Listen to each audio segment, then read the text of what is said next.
নমস্কার বন্ধুরা, কেমন আছেন আপনারা? আশা করছি ভালো আছেন, সুস্থ আছেন। বটির মধ্যে আপনারা কি কখনো চাবির ব্যবহার করে দেখেছেন? গরম ভাতের ফেনা ঝরানোর আগে ক্লিপ লাগিয়ে দেখেছেন কি হয়? বেলন চাকির সাহায্য ছাড়াই কিভাবে রুটি বেলবেন? রান্নাবান্না করতে গিয়ে হঠাৎ করে গ্যাস শেষ হয়ে যায়, তখন কি আপনারা চামচের ব্যবহার করে দেখেছেন? তাছাড়াও আপনাদের কাছে শেয়ার করব আরও বেশ কিছু ছোট ছোট ইউজফুল কিচেন টিপস। চলুন দেখে নেওয়া যাক আজকের প্রথম টিপসটা কী শেয়ার করি। এখানে একটা পাত্র নিয়েছি, তার মধ্যে কিছুটা পরিমাণের কুসুম গরম জল দিয়েছি। দিয়ে দিচ্ছি সামান্য পরিমাণের চায়ের পাতা, যে চায়ের পাতা চা তৈরিতে ব্যবহার করি সেই চায়ের পাতায় দিয়েছি। 5 মিনিট মতো রেখে দিয়েছিলাম আর জলের কালারটাও চেঞ্জ হয়ে গেছে। এবার একটা পাত্র আর ছাঁকনির সাহায্যে এটাকে ছেঁকে নিয়েছি। এর মধ্যে দিয়ে দিচ্ছি সামান্য পরিমাণের নারকেল তেল।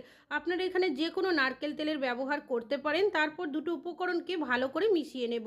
এবার এই মিশ্রণটা আপনারা কিভাবে ব্যবহার করবেন, এখানে একটা সুতির কাপড়ের টুকরো নিয়েছি, ভালো করে মিশ্রণের মধ্যে ডিপ করে নিংড়ে নিয়েছি। কিভাবে ব্যবহার করবেন, আমাদের বাড়িতে যে কাঠের ফার্নিচারগুলো থাকে যার মধ্যে দেখবেন ফাঙ্গাস ধরে যাবে বা হয়তো দেখা যায় রেগুলার ব্যবহার করতে করতে কাঠের যে অরিজিনাল কালারটা থাকে সেটা চলে যায়। মাঝে মধ্যে আপনারা যদি এইভাবে মিশ্রণ বানিয়ে কাঠের ফার্নিচারগুলোকে পরিষ্কার করতে পারেন, তাহলে যদি ফাঙ্গাস ধরে যায় সেই ফাঙ্গাস চলে যাবে। আর যদি ফাঙ্গাস ধরে নাও থাকে, মাঝে মধ্যে পরিষ্কার করা হলে কখনোই কিন্তু কাঠের যে কোনো ফার্নিচারের মধ্যে ফাঙ্গাস ধরবে না। এমনকি কাঠের ফার্নিচারগুলো একদম নতুনের মতো চকচক করবে।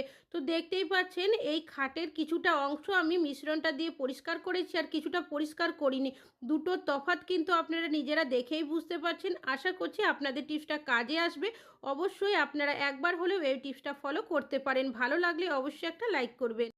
আমি এখানে বেশ কিছুটা পুঁইশাক কেটে নিয়েছি। আমরা অনেকেই বাড়িতে কিন্তু পুঁইশাকের বিভিন্ন ধরনের রেসিপি বানিয়ে থাকি, তবে পুঁইশাক যখন আমরা কেটে ধুয়ে দিই দেখবেন একটা বিজল পদার্থ বেরোতেই থাকে, যেটা সহজে কিন্তু যেতে চায় না। অনেকবার পুঁইশাকটাকে আমাদের ধুয়ে পরিষ্কার করতে হয়।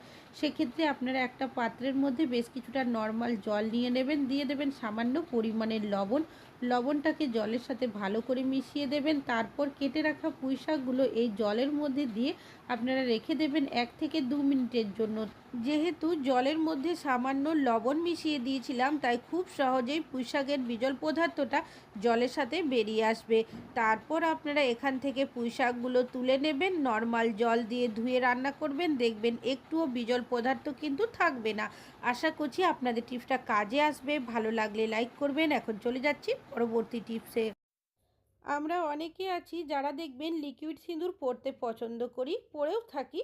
তবে এই লিকুইড সিঁদুর বাজার থেকে যখন কিনে নিয়ে আসি, অনেকটাই দাম দিয়ে কিনে নিয়ে আসি, তো বাড়িতেই খুব সহজেই আপনারা বানিয়ে নিতে পারেন। একটা পাত্র নিয়েছি, তার মধ্যে সামান্য পরিমাণের গুঁড়ো সিঁদুর দিয়ে দিচ্ছি। আপনারা যতটা পরিমাণের বানাবেন সেই মাপ করেই কিন্তু সব উপকরণগুলো দিতে হবে। একদমই সামান্য পরিমাণের নারকেল তেল দিয়েছি, আপনারা যে কোনো নারকেল তেলের ব্যবহার করতে পারেন। এখানে আমি গাছের অ্যালোভেরা জেল দিয়েছি সামান্য পরিমাণের। আপনারা যে বাজার থেকে নিয়ে আসেন অ্যালোভেরা জেল যেগুলো পাওয়া যায় সেটারও ব্যবহার করতে পারেন। সামান্য পরিমাণের ভেসলিন দিয়েছি। তারপর খুব ভালো করে সব উপকরণগুলো মিশিয়ে নেব। তো মিশ্রণটা তৈরি হয়ে গেছে। এবার এই সিঁদুরের গন্ধটা যাতে আরও সুন্দর হয়, তাই আমি সামান্য পরিমাণের গোলাপ জল দিয়ে আবারও ভালো করে মিশিয়ে নিয়েছি। এবার আপনারা এই সিঁদুরটাকে কি করবেন, ছোট্ট কোনো কৌটো বা জারের মধ্যে রাখবেন।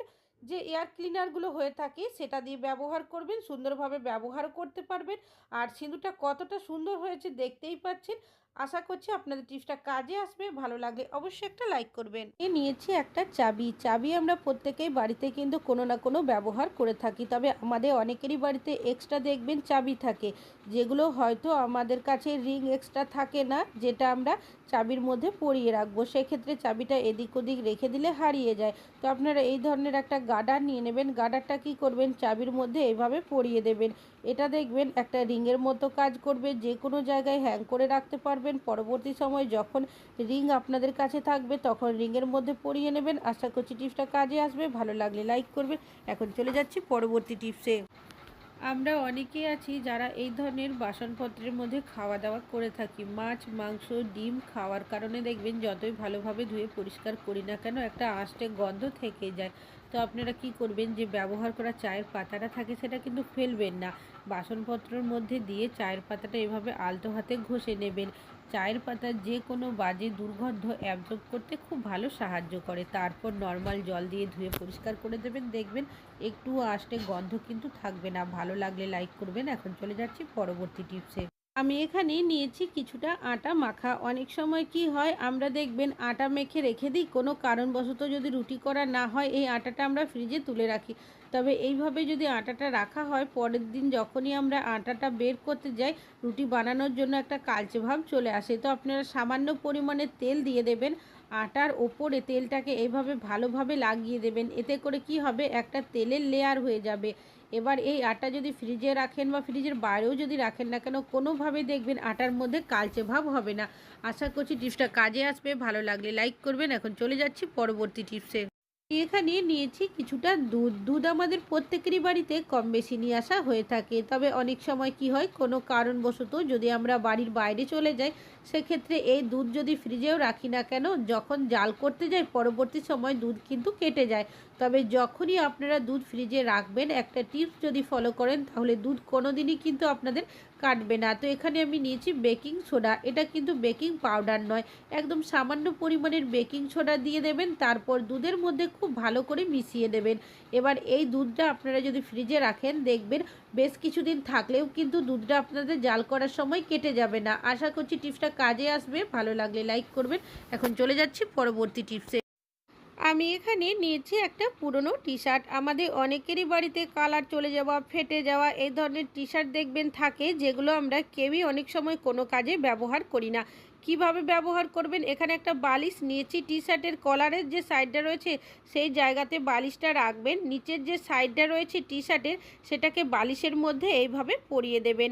আমরা বালিশের মধ্যে প্রত্যেকেই কিন্তু বালিশ কভারের ব্যবহার করে থাকি। তবে যখন আমরা চুলের মধ্যে তেল লাগাই, দেখবেন তেল লাগার কারণে কি হয়, বালিশ কভারটা তেল চিটে হয়ে যায়, যার কারণে আমাদের বারবার বালিশ কভারটা ধুয়ে পরিষ্কার করতে হয়। তো আপনারা যদি পুরনো টি শার্টগুলো বালিশের মধ্যে এইভাবে করে আপনারা পরিয়ে রাখতে পারেন, যখন চুলের মধ্যে তেল লাগাবেন, দেখবেন বালিশ কভারের মধ্যে তেল লাগবে না। যেটুকু তেল লাগবে সেটা পুরনো টি শার্টের মধ্যেই লাগবে। আর এইভাবে যদি আপনারা বালিশের মধ্যে পরিয়ে রাখেন, কেউ কিন্তু দেখে বুঝতেও পারবে না যে এটা বালিশ কভার নয়। আর দেখতেও কিন্তু কতটা সুন্দর লাগছে দেখতেই পাচ্ছেন। আশা করছি আপনাদের টিপসটা কাজে আসবে। ভালো লাগলে অবশ্যই একটা লাইক করবেন। কখনো পার্স বা ব্যাগের মধ্যে নারকেল তেল দিয়ে দেখেছেন? কি হতে পারে, এই ধরনের পার্স বা ব্যাগের ব্যবহার আমরা কম বেশি অনেকে করে থাকি। রেগুলার ব্যবহার করার কারণে দেখবেন এই পার্সের যে গ্লেজটা থাকে সেটা চলে যায়, একদম পুরনোর মতোই দেখতে হয়ে যায়। সেক্ষেত্রে আপনারা একটা টিপস ফলো করতে পারেন। একটু তুলো নিয়ে নেবেন, তার মধ্যে সামান্য নারকেল তেল দিয়ে পার্স বা ব্যাগের মধ্যে আপনারা এইভাবে আলতো হাতে ঘষে দেবেন। দেখবেন যে পুরনো ভাব চলে আসে, সেটা কিন্তু একদম নতুনের মতো চকচক করতে শুরু করবে। মাঝে মধ্যে আপনারা কিন্তু এই টিপসটা ফলো করতে পারেন। তবে যদি ভেবে থাকেন তেল তেলে হয়ে যাবে, তা কিন্তু কখনোই হবে না। যদি আপনারা একটু তেল বেশি দিয়ে ফেলেন, সেক্ষেত্রে এক্সট্রা তেলটা আপনারা কোনো কাপড় বা তাওয়ালের সাহায্যে মুছে দিলেই কিন্তু ঠিক হয়ে যাবে। আশা করছি টিপসটা কাজে আসবে। ভালো লাগলে অবশ্যই একটা লাইক করবেন।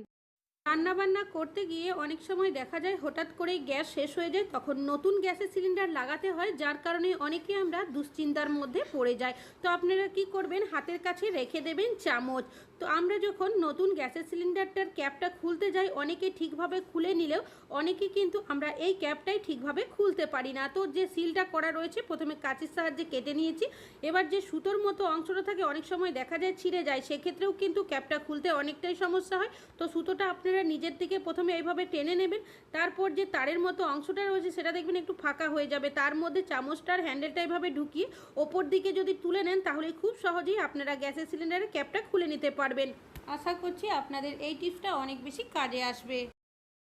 কি কখনো একটা চাবির সাহায্যে বটি ধার করে দেখেছেন? আমরা বটির ব্যবহার প্রত্যেকেই করে থাকি। সবজিপাতি কাটার ফলে দেখা যায় বটির মধ্যে নোংরা ময়লা জমে যায়, এমনকি বটির ধারটা অনেকটাই কম হয়ে যায়। তো আপনারা কি করবেন, দিয়ে দেবেন সামান্য পরিমাণের লবণ। আর নিয়ে নিয়েছি এখানে একটা পুরনো হয়ে যাওয়া চাবি।